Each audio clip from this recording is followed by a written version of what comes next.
It's okay. We'll do it after. Hey, everybody. It's Katie here. We are in our YouTube studio today for the very first episode of She's the Boss. And today I have a very, very special guest. This is Emma Pascu. She is a film director, fashion designer, photographer, and she is only 19 years old. Like, how does a 19-year-old establish herself that much and so quickly? Being kind of, I guess you would say, a Gen Z is what you are. I think so.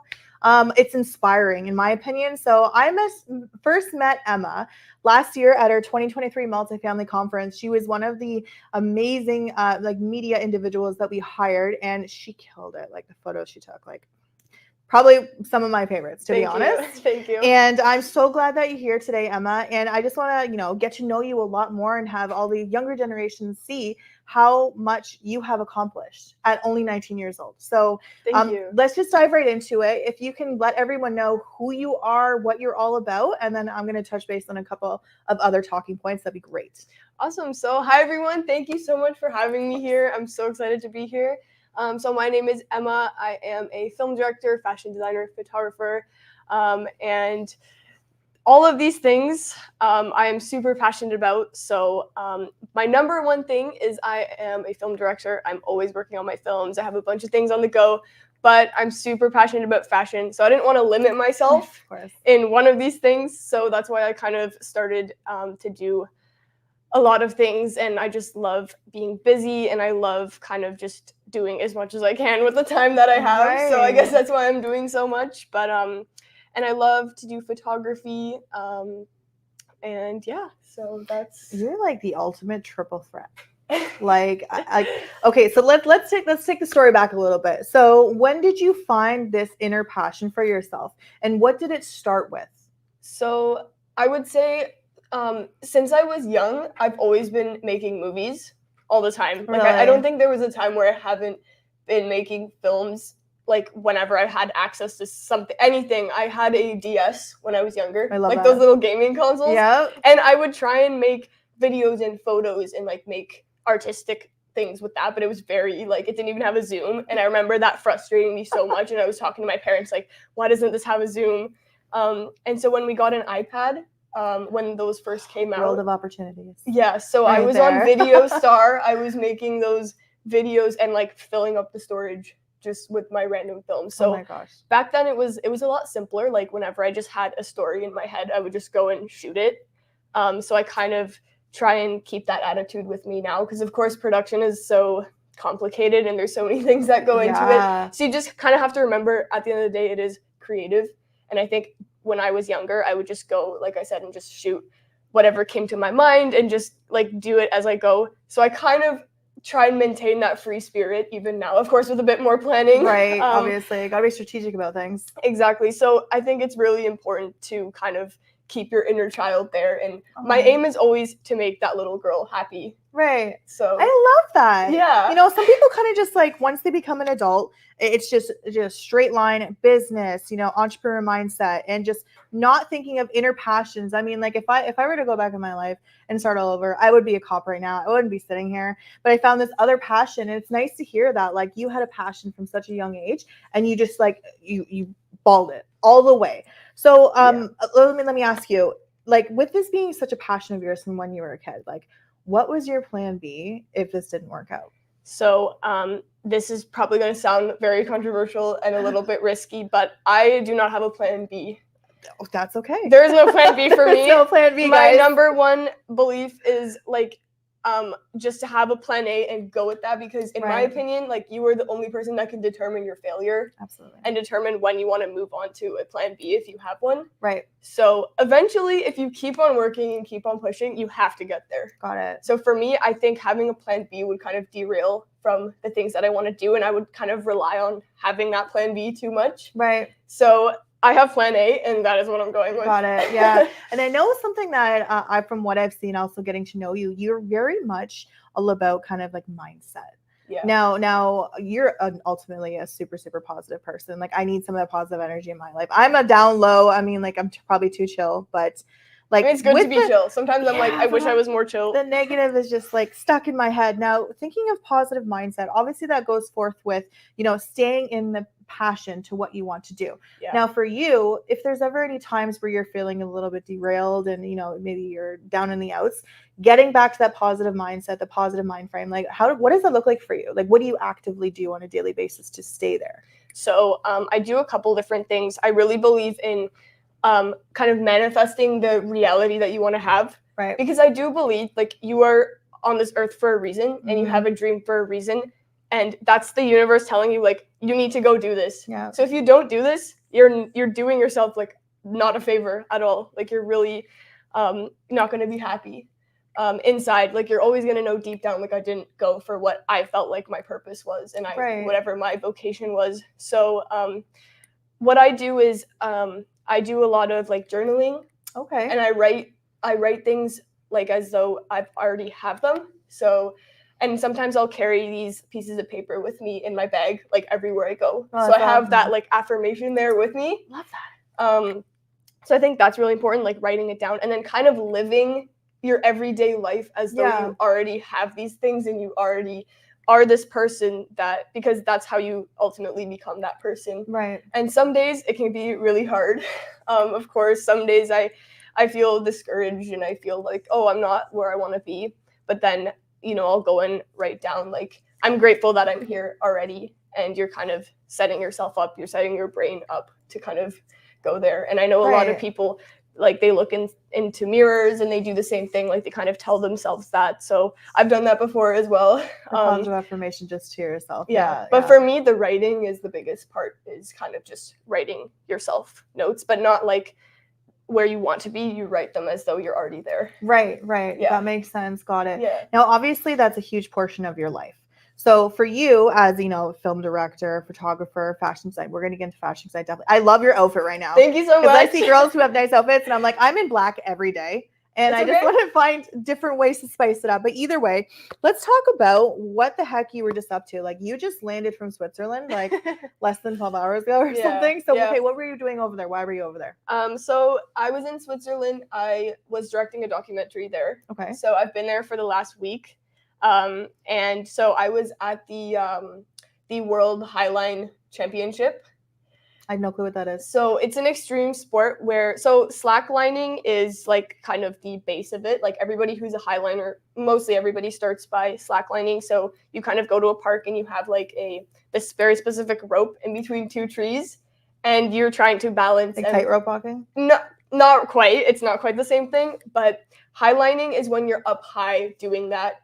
And they had two disciplines. They had freestyle. Okay. So I was doing a documentary on Taylor St. Germain, which is an amazing person and an amazing athlete. And she was doing the freestyling. She was competing in freestyling, where you kind of do all these tricks and you have like your own routine. Right. And it's super difficult. These are very, very difficult tricks to land. So it's a very like thrilling and impressive sport to watch. That sounds terrifying. It's amazing. You're actually on a harness, so if you fall, you're not gonna fall. It's pretty safe. A lot of people think it's not a safe sport. Yeah. But it's really safe and it's really thrilling to watch because these people work so hard to do this. So I was just very honored to be there, and I was kind of following her journey. And the big themes we have in this documentary are she's a super girly girl. She calls herself and everybody around her, she's known as like the Highline Barbie. Oh my gosh. So she highlines wearing pink. Yeah, she highlines wearing pink and she's very feminine and she's doing this badass sport. So that's kind of a main theme. Yeah. And then also overcoming fear because she used to be scared of heights. Oh, so gosh. Yeah, we were doing a lot of interviews, a lot of footage of her kind of getting ready to go out there. A lot of pink. It was amazing. I feel like we also became friends over the course of it. And that's what I love about kind of making movies is you kind of become friends with the people you work with. Build a relationship. Yeah, you're doing this crazy thing together with like all these hours every day. So every time I'm on set, like I always get out of it having made new friends. Yeah, for sure. No, you want to build those relationships and make it last. It's ongoing networking no matter what you're doing. Yeah. And that's something that we strive to push everyone who's within our network. Just keep networking. You could be at the grocery store, make a conversation. Yeah, now, so with important. Being only 19, you just flew back from Switzerland because you were basically directing a film, getting footage. To give some advice to, we'll say, the younger generation who's kind of wanting to eventually get to the same path you are. Like, what were the main, we'll say, 3 steps you had to take to get to this point where whether you were invited out there to do it or you asked to become like and go out there, what would be the main 3 pieces of advice for the younger generation? So I would say something really important that I see a lot, even with people that are just my age, like still pretty young, pretty like upcoming, emerging, they always say like, oh, I want to be a director. They don't consider themselves a director yet. Even though they've made short films and they've done things, they're still not allowing themselves that title. So I would say give yourself that title. If you've made a film already and you've directed anything, even if you've directed like a play in high school, that makes you a director. I'm a film director. Yeah, just say it. It's all about what you label yourself and what you want to be, because at what point are you going to consider yourself a film director when your professors or when other people say that you are? Right. To me, that never made sense. So you should always kind of, it goes back to like living as what you want to be. Right. So just asserting yourself like I am a director and going out there when you network and saying that, that's what I say to people. Like, hi, I'm a film director, nice to meet you. And then people will know you as that. For sure. So I think that's really important. And another thing is not using lack of connections or things like that as an excuse, because I'm the first person in my family to go into this industry. So I had to make all of my own connections. Yes. That it goes back to kind of how important networking is. So I think just going out there and making those connections and not using lack of resources as an excuse, because you can even make a film with your iPhone. My producer in New York, they just shot a full feature film on an iPhone. On an iPhone. Yeah, and they're and it's not because they didn't have money, it's because that's a choice that they made to do, and it looks a certain way and it looks great.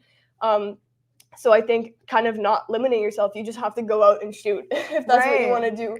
And people will see that. And for me, like my producers who sent me to Switzerland, they believed in me and my vision as a director, and they believed in me and my ability to make this project because I immediately introduced myself as this like super driven person. Like I want to go, I want to create. I love that. So, that's awesome. Yeah. Now, with being an entrepreneur, because obviously you have the aspirations, you're driven, you're outgoing, you have all of those characteristics of a young entrepreneur, but being specifically a young female entrepreneur, obviously you're going to run into a bit more battle. Yeah. Women are kind of, disgraced against for some things. Now, a lot of the time it's a male-dominated industry in a lot of industries. It is. So it is. I can imagine you ran into quite a few challenges. Yeah. So what sort of challenges did you run into, and like how did you overcome them? So I think the number one challenge I ran into is ageism. Because I've been going on film sets and kind of doing like these bigger roles and even directing my own shorts films since I was like, I think 15 or 16. Oh, wow. So I would always be, and I still often am, the youngest person on a film set. Right. So so I would often not tell people my age. Okay. Before doing these things, because I would be scared that they would think that I'm like less able to do something. Yeah. And the few times that I did, there has been a few times when I've like gotten a job, but then when they found out my age, like they fired me like right away because they sue them. Yeah. They right thought that I could not do it, which is understandable because I understand like people do favor people with more experience, but also how is my generation supposed to get experience if we keep not choosing to work with them and not giving them opportunities? Because I know so many talented people and they're all very young. Yeah. But I feel like they need to kind of go out there and keep chasing opportunities, and sometimes you really just have to fight. You have to keep going. Yep. It's so hard. It's really hard, but yeah, no, I can imagine. And like, this is just a notion for me to say to everyone who is millennial like myself, or even towards, we'll say, I don't really like to use the term boomers, but giving the young individuals a chance to come on and be on your team, because you can mold these individuals. You can teach them exactly how you want them or what you see as successful. Like, for instance, Seth and I took a risk on this young man that we know. The kid's name is Duncan. He's 19 as well, so same age as you, and he is our top salesperson. He came on with barely any sales experience, and he's absolutely killing it on our team. And it's almost like a relatable, life with you, where it's like he was an entrepreneur, and he's like, I'm gonna do this. I'm gonna be like Grant Cardone one day in Canada, this like top salesperson. So like it's inspiring to see how much that you've overcome, right? Yeah, and like my thing is like, if they did it, why can't I? Like, if somebody else is on that stage winning an Oscar, why can't I do it? Like, there's no reason. Like, they also started with nothing. Yeah. And I think it's great to have nothing and build your way up. Yeah. So I'm almost grateful that I am the first one in my family to go in this industry. Yeah, and you're kind of gonna make an example. make for my sure. own connections. Yeah, so. I love that. Yeah. So I know we've been talking a lot of film. I'm gonna get back to that at some point, but let's Yeah. go into this fashion design, because I know you previously mentioned when we were talking that you just had like an exhibit. Was it a Yes. trade show or something? So tell me about this clothing line that you have and how you started with that. Yeah, so my partner and I, we started a clothing line. It's called Royalty.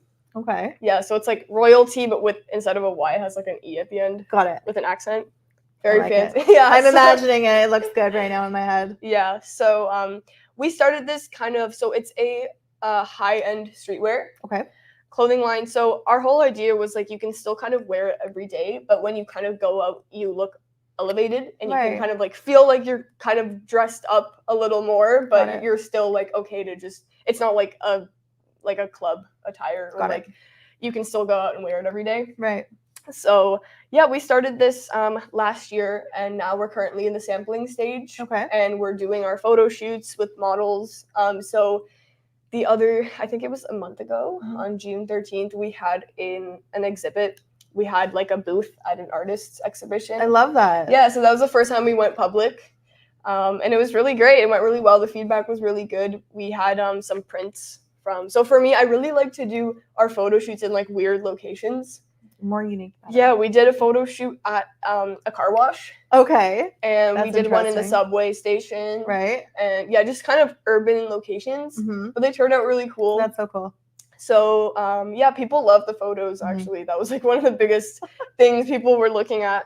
And yeah, the clothes, we kind of just hung them up on the wall, because you kind of get like a piece of wall and you just do whatever you want with it.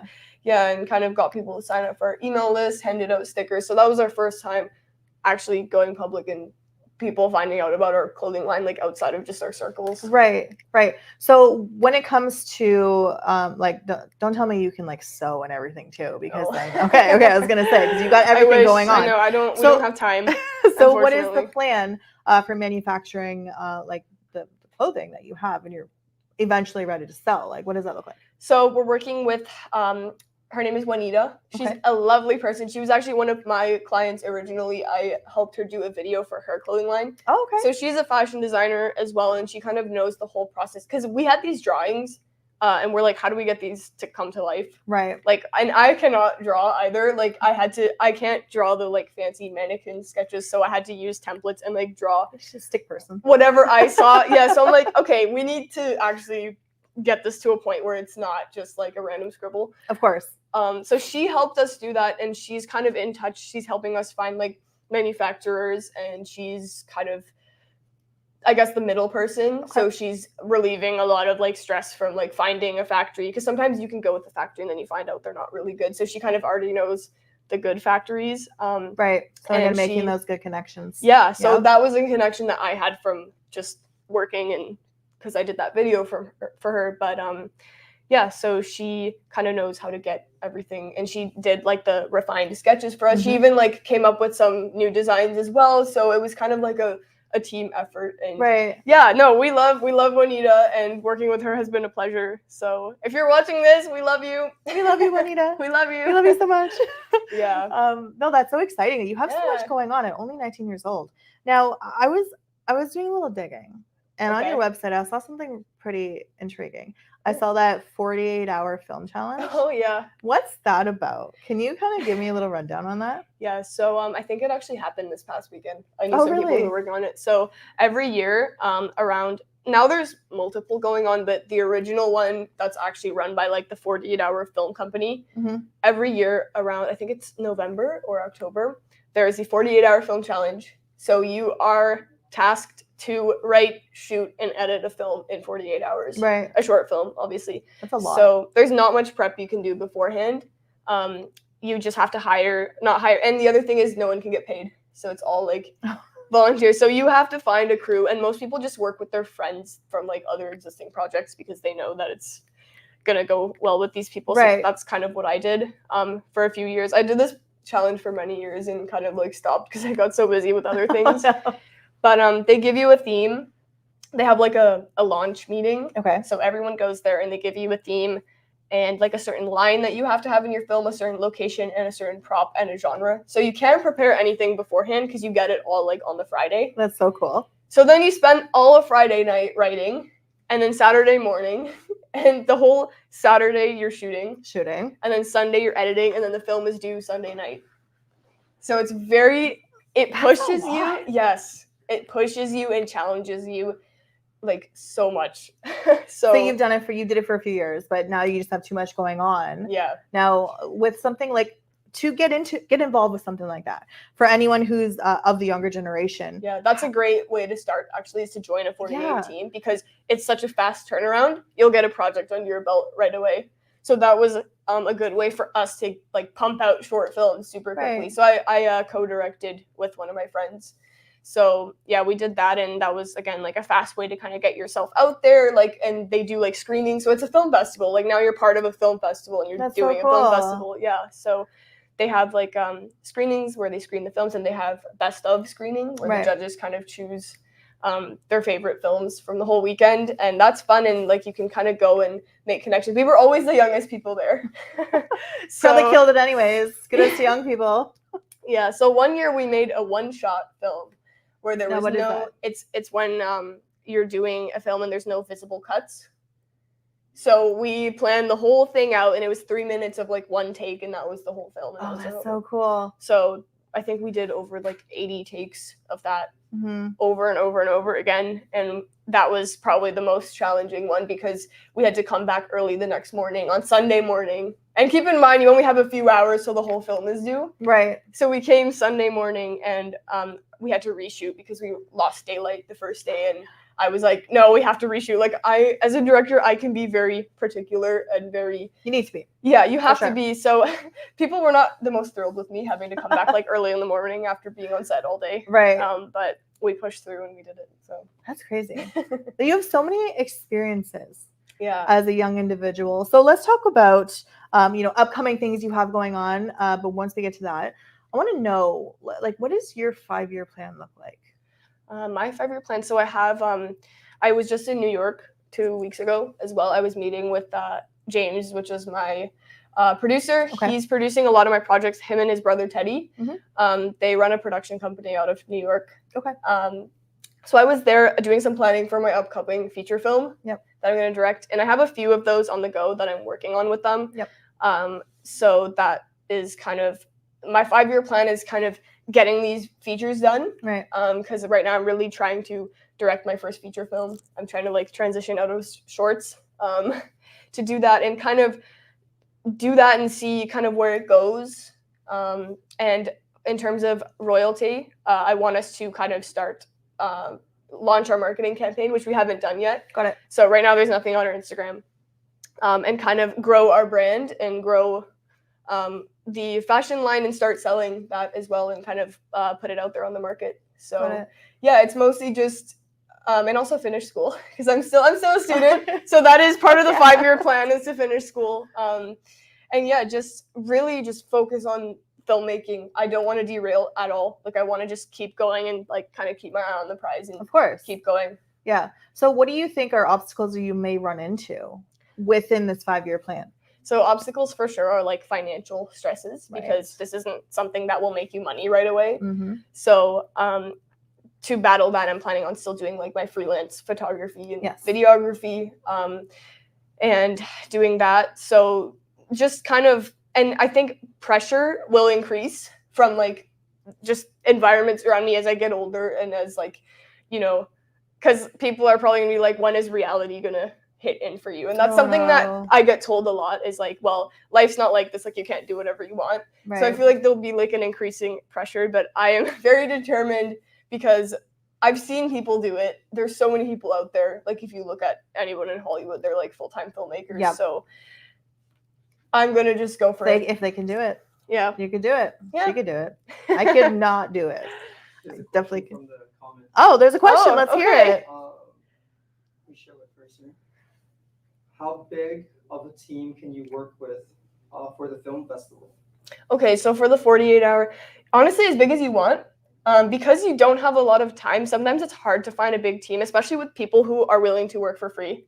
Because that is one of the rules, is like you can't you can't pay anybody. So you can do whatever you want. If you're a director, like setting up a team, which I would recommend, if you're starting filmmaking, go and start your own team. Just post on Facebook or like use your friends to help you as a crew. Don't join a team as like doing something, unless that's what you want to do. Unless you want to be like a director of photography, then you can join a team and do that and kind of shoot the whole thing. But if you want to, I would say do what you want to do within the team that you join. And it doesn't matter how many people you have. You could be like a team of 2 or 3 people, or you can be, I've seen like teams of like 10 or 15 people. Wow.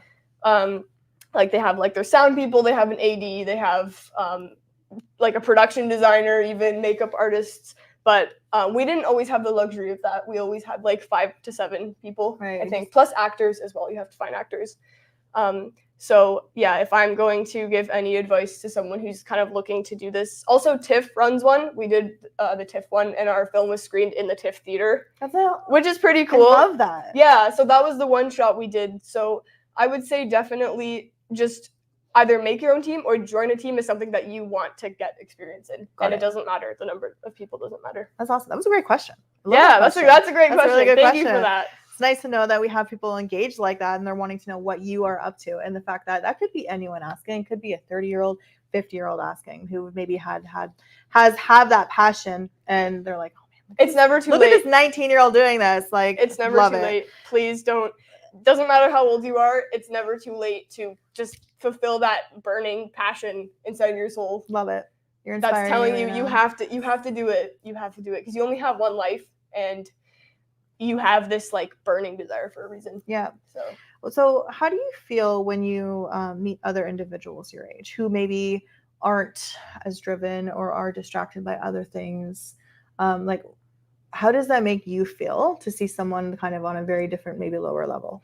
Well, I have encountered I've always had trouble like making friends sometimes because people feel like they can't relate to me, which I don't think is right because I don't see myself as better than anyone else.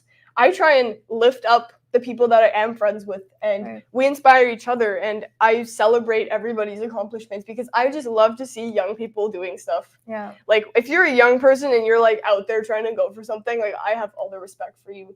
So I did encounter a bit of issues with other people who just kind of, it's just, people can be people. Oh, that's just people, humans. Yeah, it's tough. Can't live with them, can't live without them. Exactly. So I think it's wrong when people think like they can't relate to me because at the end of the day, like I have the same struggles and I'm going through the same things as any person my age. Of course. So I do have a great social life. Like I love going out. It's not like I'm just like working. Like I do take the time to enjoy my youth and enjoy because people always think like I don't go out and enjoy things. I love to travel. I love to go out with my partner. I love to go out with my friends.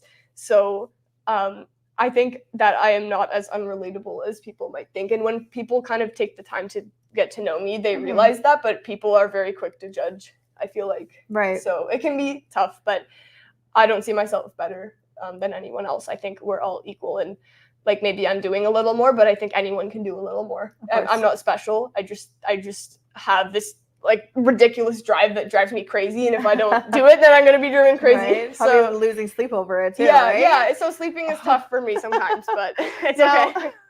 Now with we'll say like videography or even your freelancing photography. Mm-hmm. So obviously that's a very popular thing within the younger generation. Yeah. Now how, like, some pieces of advice of how someone can get into building their own portfolio and how can they present themselves so someone can be like, hey, you know what, your work's pretty good. I want to hire you for, taking photos of my car or something like. How would a young person present themselves and get to that point? So what I started doing, I actually started during COVID, which had its challenges. So I was taking family photos in the forest, like during fall with the fall colors. Love that. That's how I started. That was like the beginning of me like making money with this. Right. So yeah, during COVID, I would just have a mask on, like keep a distance, and do these family photos, and I would post in Facebook mom groups. I love You'd that. be surprised. Facebook moms are all over it. Yeah, so yeah, they would love to get their photos done, and I met so many families that way and kind of got my name out there in the community that like, hey, I'm doing this, and then having like a pretty fast turnaround time with the editing and getting them their photos, making sure they're happy with that. And then before I did this, I built a website with just some photos I had already taken. So if you're starting from like zero portfolio and you don't even have a camera, the iPhone's pretty good. Start with maybe some photos you took on your phone, but you have to invest in a camera at some point. There are a lot of entry-level cameras that you can invest in that won't break the bank if you're like kind of testing the waters and you're not sure what you want to do. So that's what I did. I started with like an $800 entry-level camera, and then when I was ready, I upgraded to like actually a professional camera. Yeah. So I think just also I think a lot of people have imposter syndrome where they think like, why me? Why can't I do this? But you can.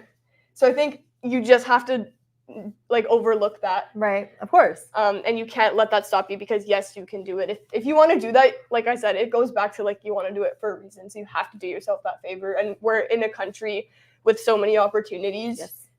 And like so much camera stuff available to us. We have studios like all over Toronto.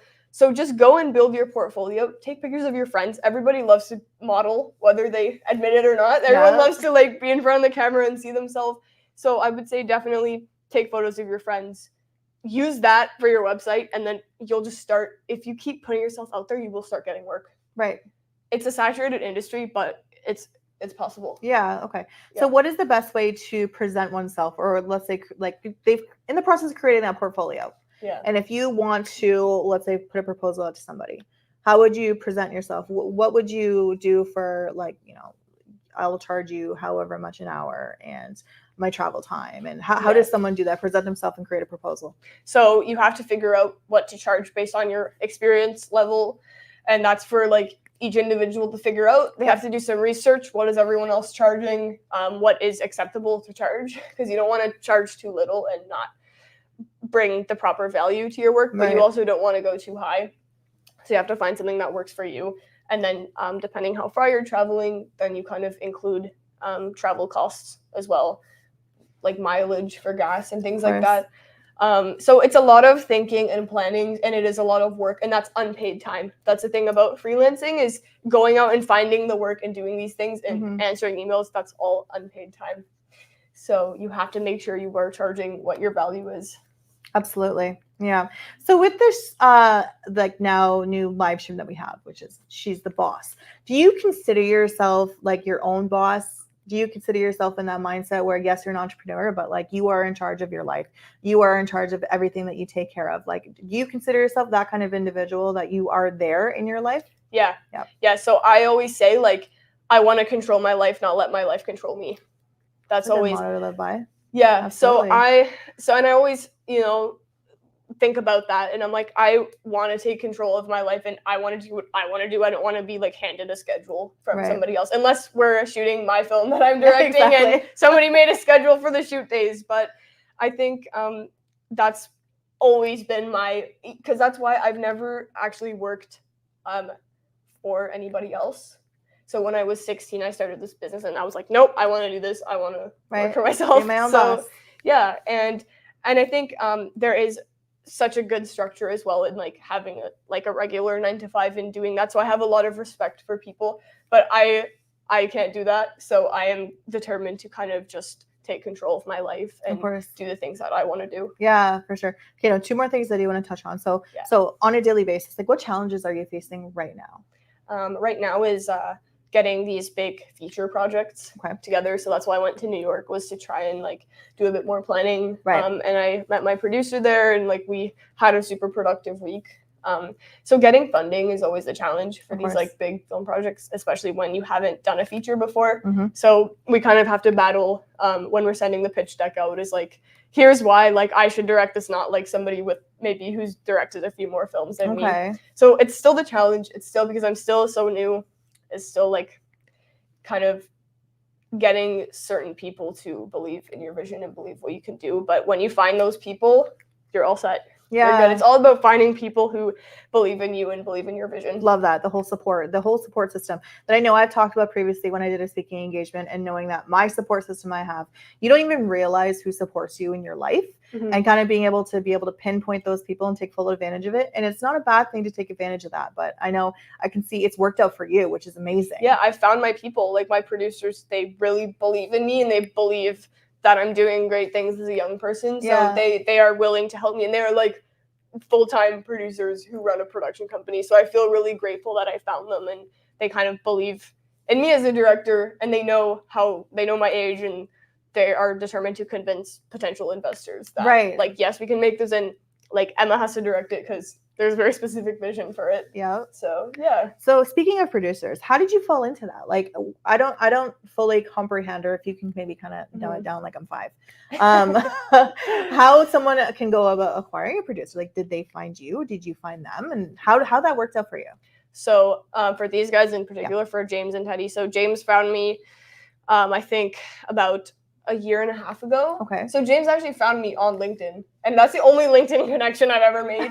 So it worked out really well. So we had a call, and we talked about like what were we doing, just like an intro call, networking call, and that's always important. Setting up calls with people that you meet to follow up, and going to networking events, because you never know where you're gonna meet the next person that's gonna be like a bigger part of your life, influential in your life. Yeah, absolutely. Grocery store still. See? Yeah, exactly. You never know. So so that's how I kind of found them. And originally I wasn't working with them, but then we're like, hey, why don't we work together? So then we started developing these projects. Now we have like 3 or 4 projects on the go. Yeah, so that's been really good. But I've just been networking like all the time, and I know a lot of other producers that I would also love to work with whenever the stars align. But yeah, so I think just networking and saying like, hey, I want to make this. But also when I was just starting out, I was producing my own stuff. Yep. Like you can't just sit there and wait for somebody else to do it. So I also consider myself a producer because I have done so much producing for my own projects, where it's like, oh, you're getting your camera gear, you're finding actors. Anything that's not directing is like producing when you're kind of trying to make the film happen. Right. So I think you have to just go and shoot. If you want to go shoot something, you just have to go and do it. You just gotta do it. It's so hard. It's obviously much easier said than done, but that is just the way it is. And then when people see that, then you'll start like growing your team a little bit. But at the beginning, it was just tiny team, and we were doing everything. We were shooting it, we were producing it, we were directing it. So that's a lot of work. It is, especially starting at such a young age. Yeah. So, but now that's kind of taught me an appreciation for having a bigger team, and you kind of have this like extensive skill set, right? That you've done all these things. Love it. So, I love that. Yeah. Now, if someone were to want to connect with you, I know we didn't proactively do a banner. So, Rabbi, I don't know if you can create one up so everyone knows how to connect with Emma. Can you let everyone know, let's say your Instagram tag or whatever it is? How can someone get a hold of you? So I am Emma's Vision on Instagram with 2 N's at the end of Vision. Emma's with an S. Yeah. Yeah, Emma's Vision, and then 1 more N at the end. So there's 2 N's. Gotcha. Yeah, the 1 N was taken, so someone else took it.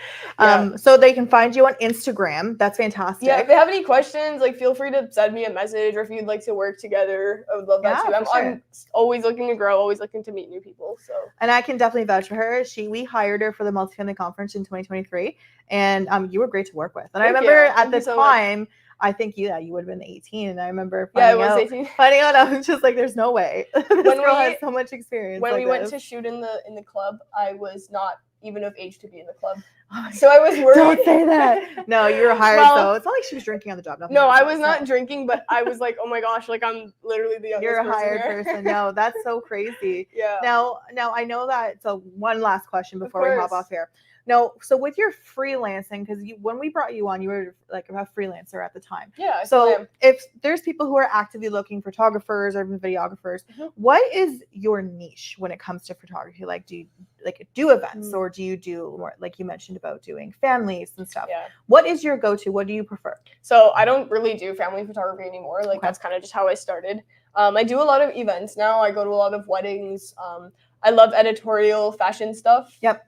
That's my true passion when it comes to photography, is doing that creative stuff when you go into weird locations. So I'm kind of using royalty as an avenue. And my partner's all for it. He loves how the photos turned out. So yeah, just anything. So weddings, events, that kind of stuff. Yeah, and honestly, right now it's wedding season. I'm doing everything, honestly, and I just want to say thank you to everybody who's supported my journey and continues to support me. Yeah. My partner and my family and my producers and everybody that I've worked with. So You seriously have a really good circle around you. I do. love I have that. amazing people. My partner is so supportive. Whenever I go out, he just kind of tells me to just go and chase my dreams. Yeah. And yeah, like No, super, it's super amazing. supportive. So I got very, very lucky. Yeah, good. Yeah. Keep pushing that. Now, I do want to thank you so much for joining me on She's the Boss today. Thank you so much The for very having first me. episode of I'm She's so the Boss. excited. Emma killed it. So if anyone wants to Thank connect you. with her, just reach out again. And thank you so much. I would love to connect. So with glad to all have of you. Emma here. Thank you. Thanks, for having guys. me. We'll see you next Wednesday. See you.